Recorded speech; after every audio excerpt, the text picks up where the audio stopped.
पाहत आहात Loksamiksha news network आणि या आहेत आजच्या सुपरफास्ट न्यूज। या बातमीपत्राचे प्रायोजक आहेत नंदिनी कलेक्शन, फक्त महिलांचे परिपूर्ण दालन, माऊली निवास, कल्याण मंडपमच्या बाजूस, यशोधन नगर, परभणी। नमस्कार, मी प्रभू दिपके लोकसमीक्षा न्यूज नेटवर्क मध्ये आपलं स्वागत करतो। आपण पाहत आहात परभणीचं एकमेव बातमीपत्र Loksamiksha superfast. Red Apple exclusive MIDC परिसर, परभणी। छत्रपती संभाजीनगर विभागीय महसूल क्रीडा व सांस्कृतिक स्पर्धा 2026चं आज पालकमंत्री मेघना साकोरे बोर्डीकर यांच्या हस्ते उद्घाटन संपन्न झालं। यावर्षी परभणी जिल्ह्याला या स्पर्धेचं यजमानपद मिळाल्याबद्दल समाधान व्यक्त करत पालकमंत्री यांनी खेळाडूंना शुभेच्छा दिल्या। दैनंदिन कामाचा ताणतणाव हलका होण्यासाठी खेळ आवश्यक असून मानसिक आरोग्य आणि फिटनेससाठी प्रत्येकानं खेळ अवश्य खेळावा असं त्यांनी आवाहन केलं। वसंतराव नाईक मराठवाडा कृषी विद्यापीठाच्या अश्वमेध मैदानावर 3 दिवस चालणाऱ्या या सोहळ्यात विविध क्रीडा स्पर्धा होणार आहेत। आज भव्य स्वरूपात व उत्साहपूर्ण वातावरणामध्ये या स्पर्धेचं उद्घाटन झालं। यावेळी प्रमुख अतिथी म्हणून महापौर सय्यद इक्बाल, जिल्हा परिषदेच्या अध्यक्षा लता वाकळे, विभागीय आयुक्त जितेंद्र पापळकर, कुलगुरू डॉक्टर इंद्रमणी, जिल्हाधिकारी संजय सिंह चव्हाण, जालन्याच्या जिल्हाधिकारी आशिमा मित्तल, हिंगोलीचे जिल्हाधिकारी राहुल गुप्ता, धाराशिवचे जिल्हाधिकारी कीर्तिकिरण पुजार, बीडचे जिल्हाधिकारी विवेक जॉन्सन, परभणीचे पोलीस अधीक्षक रवींद्रसिंह परदेशी, विभागीय आयुक्त कार्यालयाचे सहआयुक्त डॉक्टर अनंत गव्हाणे, सहआयुक्त राजेश काटकर, अप्पर आयुक्त रीता मेत्रेवार, निवासी उपजिल्हाधिकारी अनुराधा ढालकरी, उपविभागीय अधिकारी उदयसिंह भोसले यांच्यासह विभागातील सर्व जिल्ह्याचे अधिकारी व कर्मचारी उपस्थित होते। परभणी तालुक्यातील समसापूर शिवारामध्ये एका अवैध फटाके निर्मिती करणाऱ्या अड्ड्यावर परभणी ग्रामीण पोलिसांनी 2 एप्रिल रोजी छापा टाकत मोठी कारवाई केली आहे।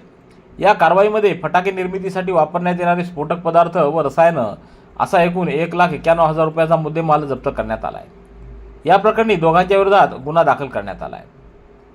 परभणी ग्रामीण पोलिसांना मिळालेल्या गोपनीय माहितीनुसार समसापूर शिवारातील गट क्रमांक 94 मध्ये विनापरवाना फटाके निर्मिती सुरू असल्याची माहिती मिळाली होती। त्यानुसार शुक्रवारी दुपारी 4:15च्या सुमाराला पोलिसांनी छापा टाकला। यावेळी घटनास्थळी संजय शिंदे व सुदर्शन शिंदे राहणार लहुजीनगर परभणी हे होते, त्यांना ताब्यात घेण्यात आलं। या कारवाईमध्ये अवैध फटाके निर्मिती सुरू असलेल्या एकूण 6 खोल्यांची पंचासमक्ष झडती घेण्यात आली।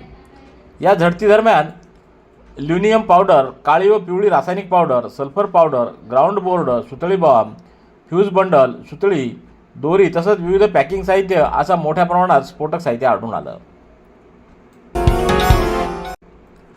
अखिल भारतीय मराठी पत्रकार परिषदेच्या पालम तालुका अध्यक्षपदी शेख गौश यांची निवड करण्यात आलेली आहे। त्यांच्या निवडीमुळे अभिनंदन करण्यात येतं।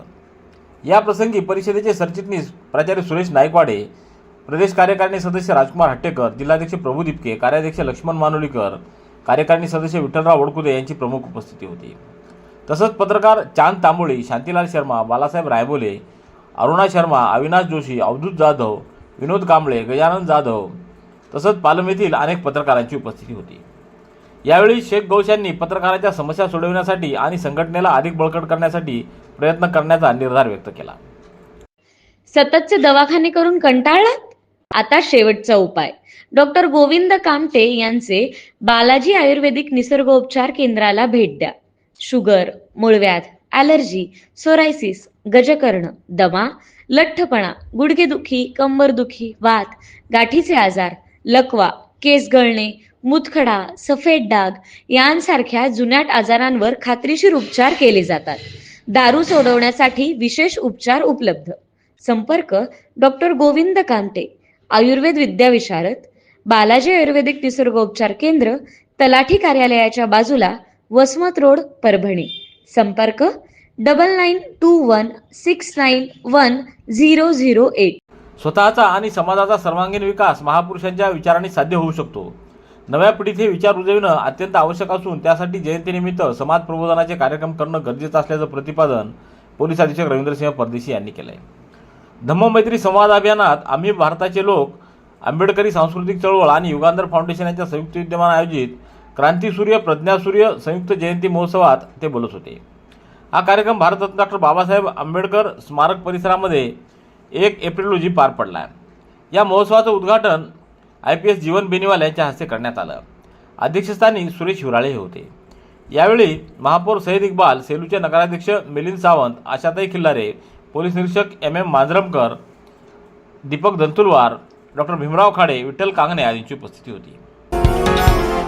हालाखीच्या परिस्थितीत संसाराचा गाडा हाकत मुलांना शिकून आपल्या पायावर उभं करण्याच्या जिद्दीनं पेटलेल्या एका बापानं दिवसरात्र दुसऱ्याच्या शेतात मजूरदार म्हणून राबून पोटाला चिमटा घेऊन मोठ्या कष्टानं लेकराला शिकवलं. त्याच्या या परिस्थितीत जाण ठेवून मुलीनंही प्रचंड अंगमेहनत, जिद्द, चिकाटी आणि इच्छाशक्तीच्या जोरावर परभणी पोलीस दलासाठी पार पडलेल्या भरतीमध्ये महिला पोलीस शिपाई पदाला गवसणी घालून आपल्या आईवडिलांच्या कष्टाचं सार्थक केलंय. तिच्या कुटुंब व मित्रमंडळीसह गुरुजन, प्रशिक्षक आदींनी तिचं याबाबत अभिनंदन केलंय. सीमा नामदेव हिवरे, राहणार अजदापूर, तालुका पूर्णा, असं त्या मेहनती बापाच्या लेकीचं पूर्ण नाव आहे. पूर्णा तालुक्यातल्या अजदापूरच्या लेकीनं छोट्याशा गावात राहून वयाच्या अवघ्या 21व्या वर्षी आपल्या आईवडिलांचं स्वप्न साकार केलंय. याबद्दल तिचं अभिनंदन करण्यात आलंय. भारत मातेप्रती विश्वास दर्शवण्यासाठी तसंच विश्वशांतीसाठी, संस्कृतीच्या संरक्षणासाठी सकल हिंदू समाजाचं संमेलन परभणीतल्या रंगनाथनगर येथील वैष्णवी मंगल कार्यालयात 5 एप्रिल रोजी सायंकाळी 5:30 वाजता आयोजित करण्यात आलं आहे. या संमेलनामध्ये भागवताचार्य दीपक महाराज वर्णेकर, विश्व हिंदू परिषदेचे कार्यकारिणी सदस्य सुनील रामपूरकर हे मार्गदर्शन करणार आहेत. या संमेलनासाठी रंगनाथनगर, आमेनगर, बेलेश्वर नगर, प्रतापनगर, सेवकनगर, विद्यानगर, सरस्वतीनगर, पारदेश्वर नगर, लक्ष्मीनगर येथील नागरिकांना मोठ्या संख्येनं सहभागी होण्याचं आवाहन संयोजन समितीच्या वतीनं करण्यात आलं आहे. Red Apple furniture, smart furniture for smart people. Exclusive Parbhani शहरातील भव्य शोरूम रेड ॲपल एक्सक्लुझिव्ह. भारतातील स्मार्ट फर्निचर ब्रँड आता आपल्या परभणी शहरामध्ये. हो, आता आपल्या परभणी शहरामध्ये. या अंतर्गत ऑफिस, बेडरूम, डायनिंग, लिव्हिंग इत्यादी प्रकारचे फर्निचर आपणास मिळेल. Bedroom set, bed, dressing table, sofa set, कपाट, डायनिंग टेबल टीपॉय आणि स्टील फर्निचर इत्यादी सर्व प्रकारचे फर्निचर तेही आकर्षक किमतीमध्ये उपलब्ध आहे. एक वेळ अवश्य भेट द्या. रेड ॲपल फर्निचर, MIDC परिसर, भारतीय स्टेट बँकेच्या जवळ, परभणी. पसायदान हे मानवी जीवनासाठी अत्यंत महत्त्वाचं असून जगातील सर्व मानवजातीच्या कल्याणाचा व्यापक विचार संत ज्ञानेश्वर महाराजांनी त्यामध्ये मांडला आहे. सुमारे 700 वर्षापूर्वी रचलेलं पसायदान पुढील अनेक हजार वर्षानंतरही तितकंच मार्गदर्शक राहील असे मोलाचे विचार पंढरपूर येथील श्री गुरु चैतन्य महाराज देगलूरकर यांनी व्यक्त केलेत. सेलूच्या वसंत प्रतिष्ठान व खारकर परिवाराच्या वतीनं 2 एप्रिल ते 4 एप्रिल दरम्यान पसायदान या प्रवचनमालेचं आयोजन करण्यात आलं आहे. साईबाबा मंदिर इथं दररोज सायंकाळी 6 ते 8 या वेळेत श्री क्षेत्र पंढरपूर येथील प्रसिद्ध प्रवचनकार श्री गुरु चैतन्य महाराज देगलूरकर पसायदानावरील ओव्यांचं सखोल विवेचन करत आहेत. हनुमान जन्मोत्सवाच्या पावन निमित्तानं शहरातील प्रभावती नगरात आयोजित रक्तदान शिबिराला भाविक भक्त व महिला भक्तांकडून मोठा प्रतिसाद मिळाला आहे. परभणीतल्या प्रभावती नगरामध्ये सकाळी 6 वाजता हनुमान जन्मोत्सव साजरा करण्यात आला. त्यानंतर सकाळी 9 ते दुपारी 2 वाजेपर्यंत रक्तदान शिबिराचं आयोजन करण्यात आलं होतं. या कालावधीमध्ये युवक, महिला तसंच सर्व स्तरातील नागरिकांनी मोठ्या उत्साहात रक्तदान करून मानवतेची सेवा केली. याचबरोबर सकाळी 10 ते दुपारी 3 वाजेपर्यंत महाप्रसादाचं आयोजन देखील करण्यात आलं. यशाचं शिखर गाठण्यासाठी कठोर परिश्रम, जिद्द आणि चिकाटी अत्यंत आवश्यक असते. अभ्यासात नियमितता व वेळेचं योग्य नियोजन असेल तरच ध्येयप्राप्ती शक्य होते, असं प्रतिपादन उद्योजक मधुकर पोळ यांनी केलं आहे. भारतीय शिक्षण प्रसारक संस्था अंबेजोगाई संचलित विवेकानंद प्राथमिक शाळा विद्यालयामध्ये आयोजित गुणवंत विद्यार्थी समारंभात ते बोलत होते. कार्यक्रमाच्या अध्यक्षस्थानी हरिभाऊ चौधरी तर व्यासपीठावर उपेंद्र बेलूरकर आदींची उपस्थिती होती. नर्मदा पायी परिक्रमा करणाऱ्यांना परभणी जिल्ह्यातील ग्रामीण भागातून मोठा प्रतिसाद मिळत असून या परिक्रमेबद्दल जनजागृती वाढत असल्याचं चित्र पाहायला मिळत आहे. नर्मदा पदयात्री मित्रमंडळ परभणीच्या वतीनं अरुण डहाळे यांच्या निवासस्थानी शिवाजीनगर इथं 2025-26 या वर्षात नर्मदा पायी परिक्रमा पूर्ण केलेल्या परिक्रमार्थींचा सत्कार करण्यात आला. यावेळी डहाळे परिवारातील चंद्रेश्वरराव डहाळे यांच्या हस्ते प्रातिनिधिक स्वरूपात सर्व परिक्रमार्थींचा पारंपरिक ओवाळणी व शाल श्रीफळ देऊन सत्कार करण्यात आला.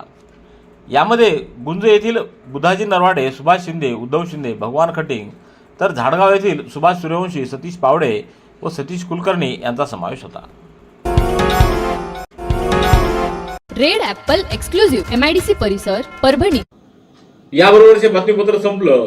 पुन्हा भेटूया उद्याच्या सुपरफास्ट बातमीपत्रात. पाहत रहा लोकसमीक्षा. तुम्हाला हे बातमीपत्र कसं वाटलं याबद्दल आपली प्रतिक्रिया नोंदवा. दररोजचे अपडेट्स मिळवण्यासाठी लोकसमीक्षा चॅनलला सबस्क्राईब करा. धन्यवाद.